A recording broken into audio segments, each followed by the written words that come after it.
ህልምሽን አጫውቺኝ።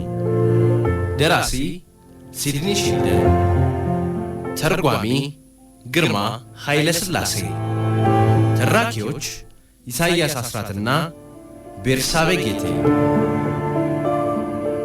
ህልምሽን አጫውቺኝ።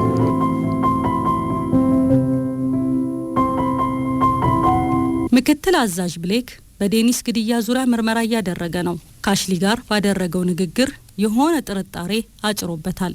አሽሊ ደግሞ ልቧ እየራደም ቢሆን ለምላሿ እየተጠነቀቀች ነው የምትናገረው። ቶኒና ጄን ክሉድ በኪዩቢክ ከተማ በአካል ሊገናኙ ጊዜው ደርሷል። ሁለቱም ጉጉታቸው ከፍ ብሏል። ህልምሽን አጫውቺኝ 9ኛው ክፍል ቀጥሎ ይደመጣል።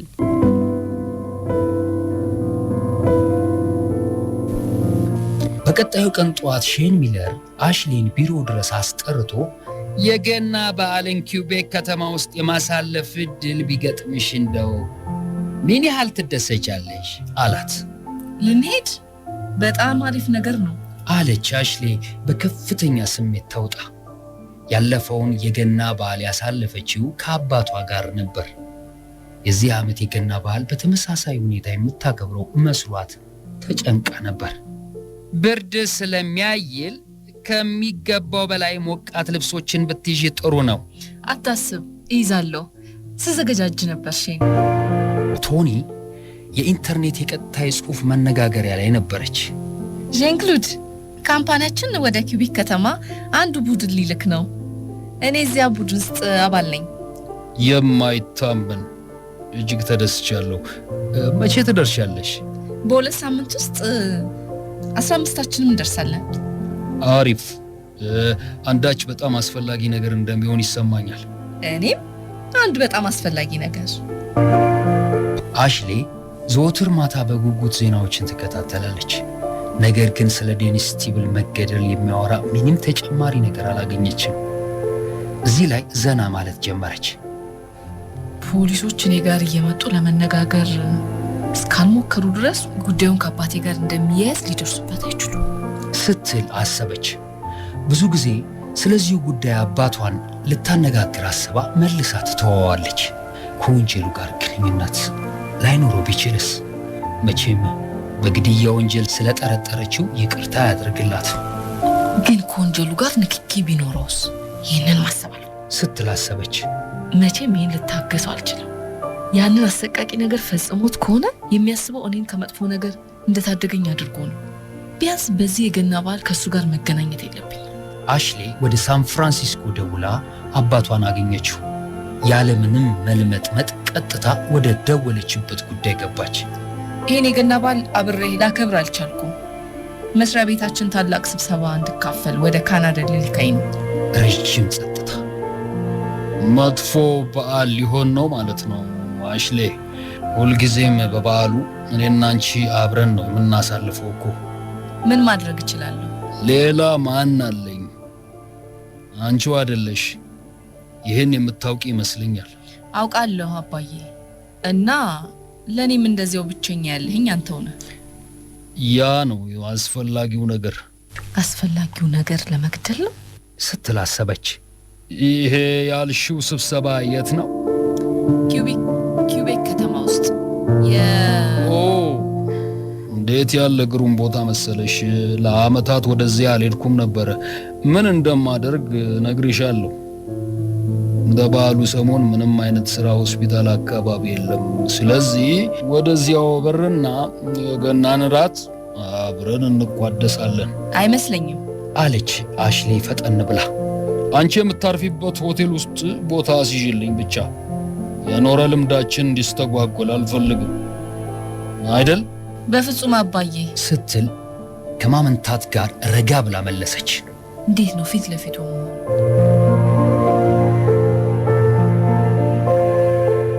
አሊታ በጣም ተደስታለች።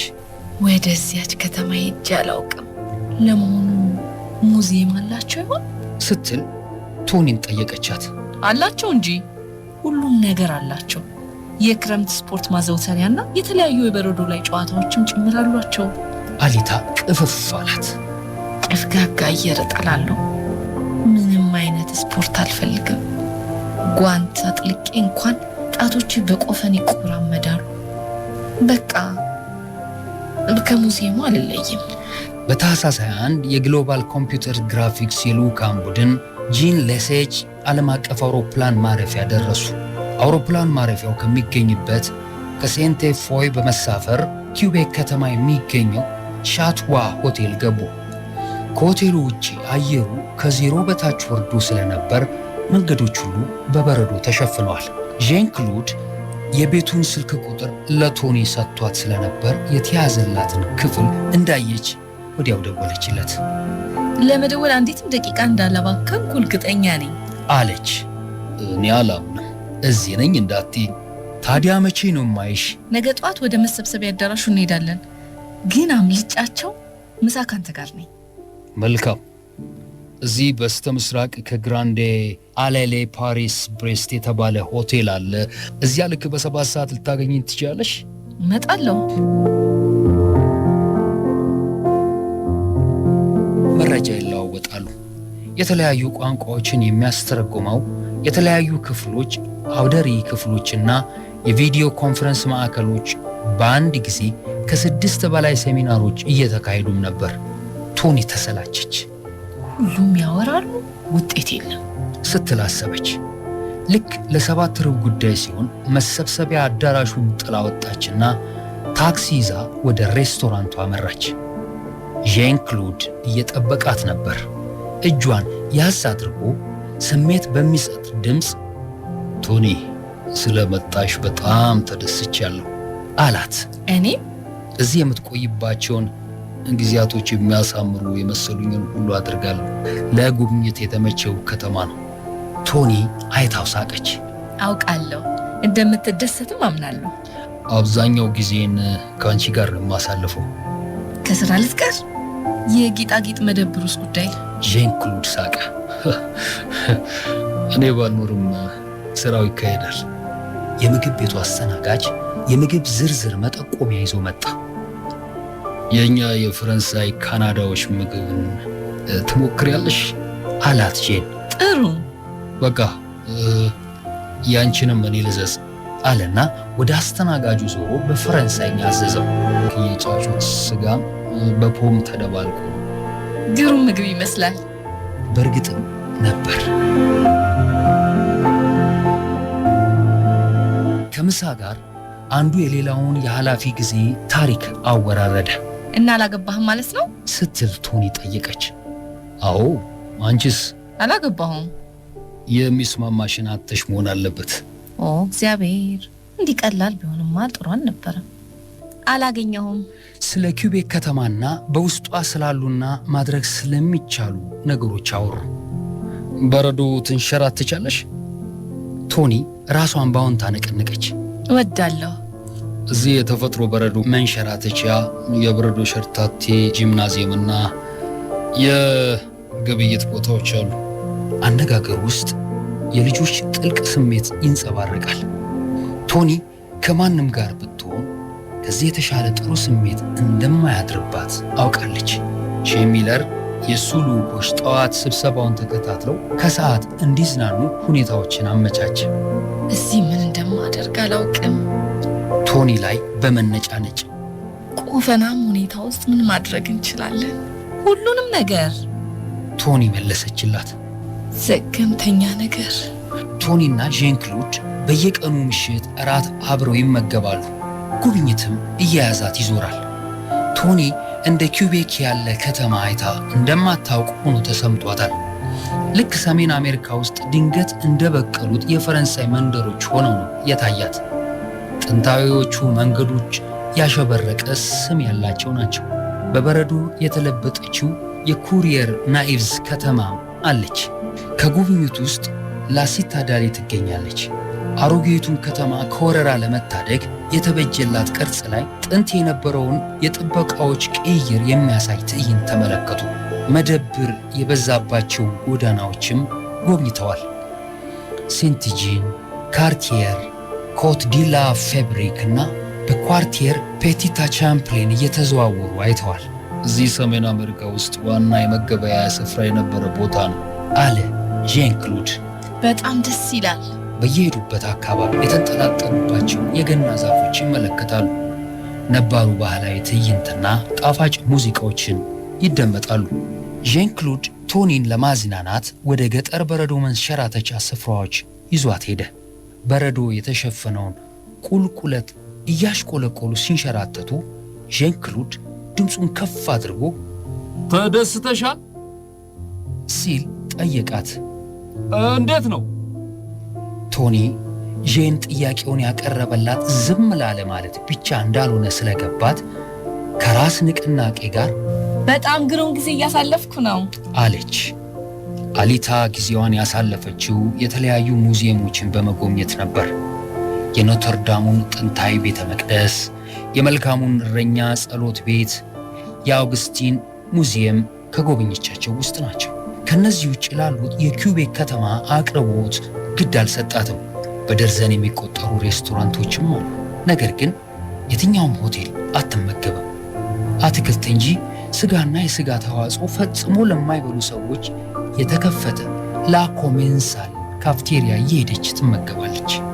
በዚህ ሁኔታ ከጊዜ ወደ ጊዜ በተሸጋገረች ቁጥር ሳን ፍራንሲስኮ ውስጥ ስለሚኖረው ሰዓሊ ጓደኛዋ ማምሰልሰል ጀመረች። ሪቻርድ ሚልተን ይባላል። በዚህ ሰዓት ምን እያደረገ ይሆን ስትል አሰበች። ቢያስታውሰኝ። የገና በዓል ለአሽሊ የጭንቀት ቀን ነው የሆነባት። አባቷ ጋር ደውላ እንዳትመጣ ለማለት ቃጣት። ግን እንዴት ይቅርታ አደርግልሃለሁ? ነፍሰ ገዳይ እኮ ነህ። ዘን ማየት አልፈልግም። እና የገና በዓል እያንዳንዱን ቀን እንደ ወለል እየተራመደበት ቀን ነው። የጌጣጌጥ መደብሬን ላሳይሽ አለ ዣን ክሎድ ቶኒን እየተመለከተ። ለማየት ብትቺ ደስተኛ ነሽ? ቶኒ ራሷን እየወዛወዘች በደንብ እንጂ አለች። ፓረንት ጌጣጌጥ የከተማ እምብርት ላይ ይገኛል፣ ኖተርዳም ውስጥ። ገና ወደ መደብሩ በር እግሯን ስታነሳ ነበር መደነቅ የወረራት። በኢንተርኔት በሚነጋገሩ ጊዜ ዣን ክሎድ የነገራት አንዲት ትንሽ የጌጣጌጥ መደብር እንዳለው ነው። ግን መደብሩ እጅግ ግዙፍ ነው። 6 ያህል ሰራተኞች አሉት። ሁሉም ደንበኞችን ለማስተናገድ ይራወጣሉ። እጅግ የተዋበ ነው አለች ቶኒ። አመሰግናለሁ። ለገና ስጦታ ላበረክትልሽ ፈልጋለሁ። በፍጹም አስፈላጊ አይደለም። እኔ ደስታዬን አትቀንሽብኛ። ዣን ክሎድ የቶኒን እጅ ይዞ ቀለበቶች ወደ ተደረደሩበት ጠረጴዛ ወሰዳት። የትኛውን እንደወደድሽው ንገሪ። ቶኒ ራሷን በኃይል ወዘወዘች። እጅግ ውድ ናቸው፣ አልፈልግም። እባክሽ እሺ አለችው። ጌጣጌጥ መደርደሪያውን ቃኘች። መካከል ላይ አንድ ዳያመንድ ፈርጥ ያለው ገዘፍ ያለ ቀለበት ላይ አይኖቹ አረፉ። ዣን ክሎድ ልቧ ያረፈበትን ቀለበት አይቶ ነበር። ያንን ቀለበት ነው የወደድሽው? እጅግ ያምራል፣ ነገር ግን እጅግ በጣም ውድ። ከአሁን ደቂቃ ጀምሮ ያንቺ ይሆናል። ዣን ክሎድ አንድ ትንሽ ቁልፍ አውጥቶ ጌጣጌጥ መደርደሪያውን በመክፈት ቀለበቱን አወጣው። በፍጹም ዣን ክሎድ። ቶኒ ጣት ውስጥ አጠለቀው። ቀለበቱ ልክክ አለ። መታወሻ ምልክት ነው። ቶኒ የዣንን እጅ ጨበጥ እያደረገች እኔ ምን እንደምል አላውቅም አለች። ደስታው ለኔ ነው። ምን ያህል ደስታ እንዳገኘሁበት ልነግርሽ አልችልም። እዚህ አቅራቢያችን ፓቪሊያን የተሰኘ ሬስቶራንት አለ። ዛሬ ማታ ከኔ ጋር እራት ለመብላት ፈቃደኛ ነሽ? የትም ይሁን ልክ 2 ሰዓት ላይ ደውልልሻለሁ። በዚያን ቀን አመሻሽ ላይ ልክ 12 ሰዓት ሲሆን የአሽሊ አባት ስልክ አደረገላት። አሽሌ፣ ከዕቅድ ውጭ ስላደረግኩሽ አዝናለሁ። የገናን በዓል ከአንቺ ጋር ለማሳለፍ አልቻልኩም። ሰሜን አሜሪካ ውስጥ አንድ የኔ ታካሚ የሆነ ሰው የደም ብዛት በሽታው አደገኛ ሁኔታ ላይ አድርሶት ተደወለልኝ። ዛሬ ማታ ወደ አርጀንቲና ልበር ነው። ኦ አዝናለሁ አባዬ፣ አሽሊ መለሰች፣ ድምጿ ደስታዋን እንዳያሳብቅባት እየተጠነቀቀች። አይዞሽ፣ እናካክሰዋለን አይደለም? ልክ ነው። መልካም በረራ ይሁንልህ። ቶኒ ከዣን ክሎድ ጋር ላላት የራት ግብዣ በመለባበስ ላይ ነች። ግሩም ምሽት እንደሚሆን አልተጠራጠረችም። እናም ለስለስ አድርጋ ዘፈነች። ዣን ክሉድ በእኔ ፍቅር ወድቋል አይመስልሽም እማዬ? ፓቪሊየን ሬስቶራንት እዚያው ኪውቤክ ከተማ ዠርዱ ፓሌስ ውስጥ አሮጌው ባቡር ጣቢያ አጠገብ ይገኛል። ሬስቶራንቱ ትልቅ ነው። የተንጣለለ በር አለው። መቀመጫዎቹ ተሰልፈው ፊት ለፊቱን ክፍል አቆራርጠው ወደ ኋላ ይዞራሉ። በየዕለቱ ልክ 11 ሰዓት ሲሞላ የተደረደሩት ጠረጴዛዎች በሙሉ ገለል ይደረጉና ወለሉ ለዳንስ ምቹ ሆኖ ይጠብቃል።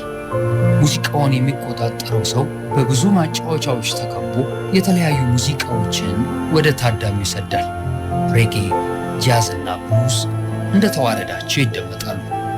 ቶኒና ዣን ክሉድ ልክ በ3 ሰዓት ሲደርሱ የሬስቶራንቱ ባለቤት ደጃፉ ላይ ቆሞ በጋለ ሰላምታ ተቀበላቸው። ጤና ይስጥልኝ ፓረንት፣ እንኳን ለመተያየት በቃን። አመሰግናለሁ አንድሬ አለ። ቶኒ ፕሪስኮት ትባላለች። እሱ ደግሞ ኒኮላስ። ጤና ይስጥልኝ ሚስ ፕሪስኮት፣ መቀመጫችሁ ተዘጋጅቶ እየጠበቃችሁ ነው። ምግቡ መቼም ግሩም ነው። ዣን ክሉድ እና ቶኒ እንደተቀመጡ ራታችን በሻምፓኝ ቢጀመር ጥሩ ነው አለ። ከሚበላው ውስጥ ፓኢላርዲዲሹና ቶርፒሌ ከአትክልት ጋር አዘዙ። በተጨማሪ አንድ ጠርሙስ ቫልፓሊቼላ ሻምፓኝ። ቶኒ ዣን ክሉድ የሰጣትን የጣት ቀለበት እያጤነች በጣም ውብ ነው ስትል ገለጸች። ዣን ክሉድ ከጠረጴዛው አሸጋግሮ ተጠጋት። በመጨረሻ በመገናኘታችን እንዴት እንደተደሰትኩ ልነግርሽ አልችልም። እኔም አለች በተሽኮርማሚ ድምፅ። ሙዚቃው ተጀመረ። መደነስ አላሰኘሽም? አሰኝቶኛል እንጂ። ወደ ዳንስ ወለሉ ስትሄድ ሁሉን ነገር ትረሳለች። ለዳንስ ያላት ስሜት ከፍተኛ ነውና። ልጅ እያለች ከአባቷ ጋር ስትደንስ እናቷ ይህች ልጅ ዳንስ የሚሆንላት አይነት አይደለችም ትል ነበር። ዣን ክሉድ ወደ ሰውነቷ በጣም ተጠግቶና ወገቧን ይዞ ግሩም ዳንሰኛ ነሽ አላት። አመሰግናለሁ። ሰምተሻል እማዬ? እንዲህ ያለው የደስታ ሁኔታ ለዘላለም እንዲቀጥል እፈልጋለሁ ስትል አሰበች። ለመመለስ በመንገድ ላይ ሳሉ ዣን ክሉድ እንዲህ አለ። እግረ መንገዳችን ወደ እኔ መኖሪያ ቤት ሄደን አንዳንድ መለኪያ ለእንቅልፍ ብንልስ? ቶኒ አልተስማማች። ዛሬ አይደለም ዣን። ነገስ? እጁን ጨበጥ እያደረገች ነገ ይሻላል አለችው። ከሌሊቱ 9 ሰዓት አካባቢ የፖሊስ መኮንኑ ሬኒ ፒካርድ በሮንድ መኪና በአሊ አውራ ጎዳና ላይ የሥራ ቅኝት በማድረግ ላይ ነበር። አካባቢውን ጸጥታ የወረሰው ቢሆንም አንድ ባለ 2 ፎቅ መኖሪያ ቤት የመግቢያ በሩ ተበርግዶ እንደተከፈተ ተመለከተ። ጉዳዩን ለማጣራት መኪናውን ጥግ አስይዞ አቆመና ወደዚያ ወደ ተከፈተ በር እየሄደ ደጋግሞ ተጣራ። ምላሽ አልነበረም። ቤቱ ባልተለመደ አኳኋን ጸጥታ ሰፍኖበታል። ሽጉጡን ከማህደሩ አውጥቶ እየተጣራ ወደ ታችኛው ክፍል በሚወስደው ደረጃ ወረደ። ከክፍል ክፍል እየተዘዋወረ መጣራቱን ቀጠለ። ያገኘው ምላሽ የማይገሰስ ጸጥታ ብቻ ነበር። ከታችኛው ክፍል በመውጣት ወደ ላይኛው ደረጃ ወጣ። ሄሎ! ማንም አልነበረም። የታችኞቹን ክፍሎች በሙሉ ሲያስስ ሽጉጡ አሁንም እጁ ላይ ነው። ዳግም ተጣራ። አንድ ክፍል በመጠኑ ተከፍቶ አየ። የመኝታ ክፍል ነበር። ወደዚያ ሄዶ በደንብ ከፍቶ ወደ ውስጥ ተመለከተ። ፊቱ ወዲያው ገርጥቶ አመድ መሰለ። ደነገጠ።